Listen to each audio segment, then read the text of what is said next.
Get ready for the dictation on the count of 3, 2, 1, start. India lives very largely in villages, although during recent times the urban population has been increasing very rapidly. About 80% of our people still live in the villages.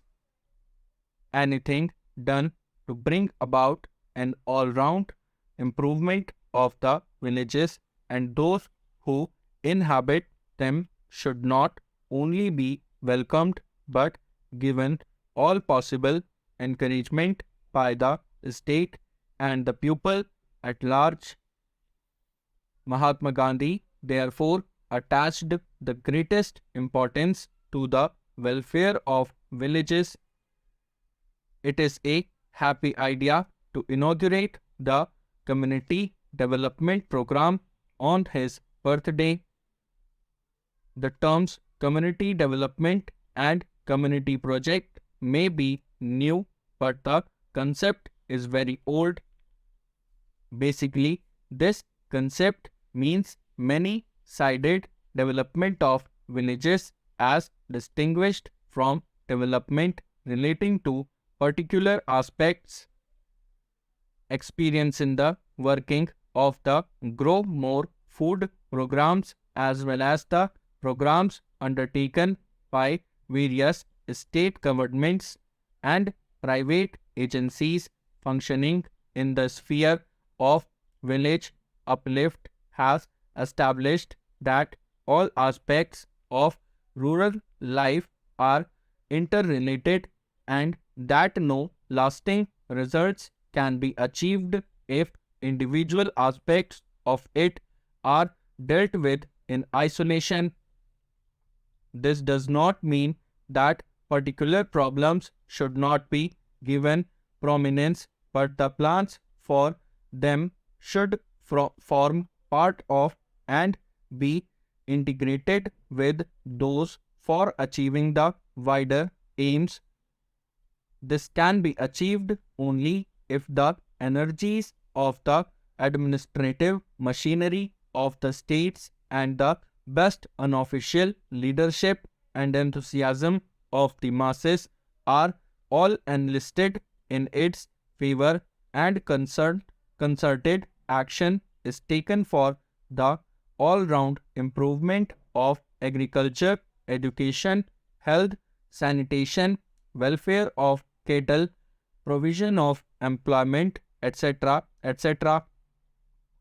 Under the inspiration given by Gandhiji, a large amount of selfless work has been done by his followers in various parts of the country, and other organizations and individuals have also done considerable work in that direction.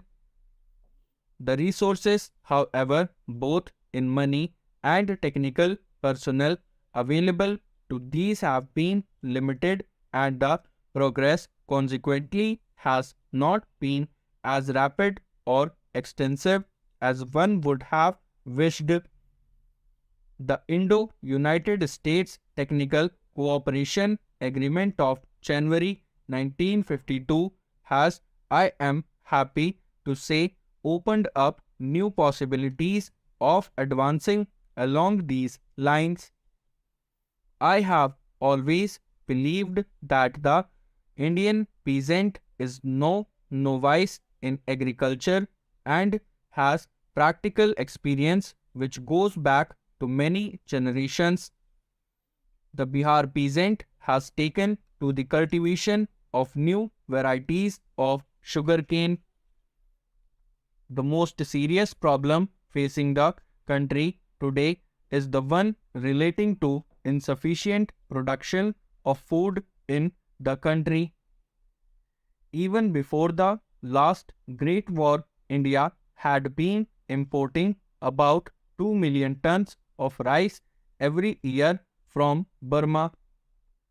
The deficit has increased as a result of partition, in consequence of which the surplus areas of West Punjab and Sindh have gone over to Pakistan.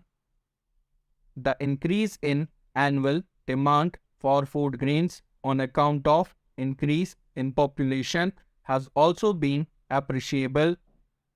To augment internal supplies, it has been necessary for government to import large quantities of food grains. The imports in the year 1991 reaching the figure of 47 lakh tons. Our planning commission, the government, and all thoughtful people have been anxiously considering ways and means of increasing the food production for the purpose of closing this gap between production and requirement. The Big River Valley projects, some of which are already taken in hand and others which are under contemplation, will take time to be completed and are not expected to yield immediate results. For meeting the present deficit, we shall have to rely very largely on the minor irrigation projects such as well tanks and tube wells. Water available from small rivers, rivulets, and channels can also be utilized.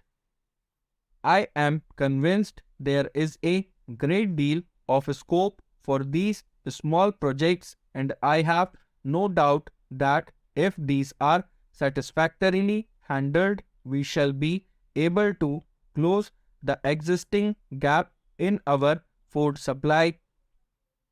I am therefore happy to notice that in a community project area covering approximately 300 villages and 150,000 acres of cultivable land, nearly a third of the expenditure will be on minor irrigation works. If these are carried out through cooperative societies and the people living in these areas contribute in labor, which absorbs nearly 80 to 90% of the expenditure on these small irrigation projects, the amount made available for this purpose will be very much more than would otherwise be the case. I am hoping that this voluntary labor will be coming forth in an abundant measure to make these projects not only successful but also more extensive than if they were to be carried out only with the help of the money made available. Next to water comes manure. This may be either chemical or organic, or rather a combination of both. For chemical manure, provision has been made for 108,000 tons of fertilizer in the agreement with the TCA. This will be supplemented by supplies from the output of the Sindri factory.